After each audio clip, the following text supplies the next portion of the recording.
Well, when Bob took over working for the Conservancy, it was before they had taken the first 2 streets down here.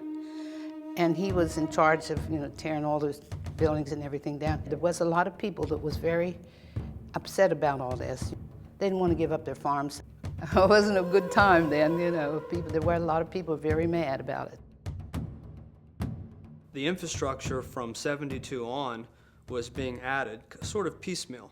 And there was a master plan for the park, but it was continuously being adapted and changed as the whitewater boating industry was putting pressure on the facility, as well as camping in the Kentuck campground was growing towards the late '70s and early '80s. There was a master plan that had been developed for the park, by consultants and what have you, and that included a bike trail, and the bike trail was a key thing that would provide the opportunity for everyday people of all ages to be able to see the park and experience the natural wonders of the Youghiogheny River Gorge. Instantly, it was a hit.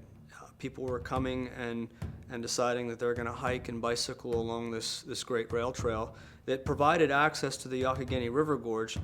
Up until that time, it was only accessible via boat, and it was a whitewater trip on the lower Yough and a lower level whitewater trip on the middle Yough. So the bike trail really transformed the park too, and that led to a whole stream of park improvements, to parking, and to trail maintenance itself, and looking at those 100-year-old railroad structures and figuring out how to manage them properly. That railroad and what became the Allegheny Passage wasn't even part of the original master plan, and yet today in 2008, bicycle usage along the trail within the park is greater than whitewater boating on the lower and the middle Yough. So we've really gone through a transformational process. The commercial activity within the park, the visitation, both overnight visitation and day use visitation, was overwhelming. Along with the state park, of course, came many more visitors. The only time we had visitors was on Sunday. To me, it was the best thing that could have happened. I mean, bringing 2 million people through here every summer is an amazing thing, because Ohiopyle's not easy to get to. You gotta want to get here. Yeah, it may not be the wilderness anymore, but you get the feeling when you're here that you could be, 300 miles from the Hudson Bay up in Canada. It's the same type of, when you see the firs and the pines like we have here, it's the same environment you see up there. We have a giant park. Ohiopyle State Park is over 19,000 acres.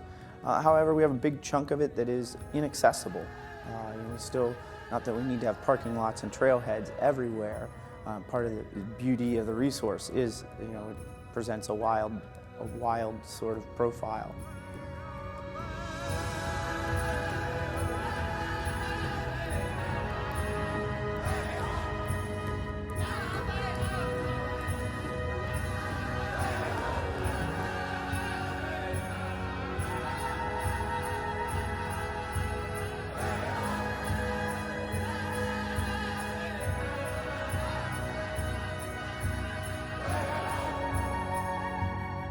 The bottom line is we have consistent, incredible whitewater 365 days a year here. If you're a kayaking enthusiast, you don't need to go to Colorado. Colorado has whitewater for about 8 weeks a year. We have whitewater here every day of the year. You won't get bored, and you will always be challenged. The river is probably in the best shape now that I think it's been since they started mining coal. They even have the aquatic life now is restored to the point I don't think it's been this good since the 1800s. I see Ohiopyle State Park as one, not one of, as the most important natural history park in western Pennsylvania.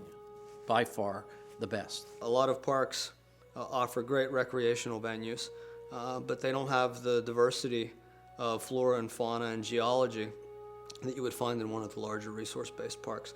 Ohiopyle, to me, had it all. These waterfalls and these ridges in here, the way this corridor flows, is some of the most breathtaking views that you'll find anywhere in the east coast of the United States. Bachman Rock Overlook, I think, is one of the nicest overlooks that I've seen anywhere. When you come down there, down Meadow Run, past Meadow Run, and see the falls, that's amazing to me. There's not a person that comes that goes rafting with us wouldn't die to have a house in Ohiopyle. They love it here. People do.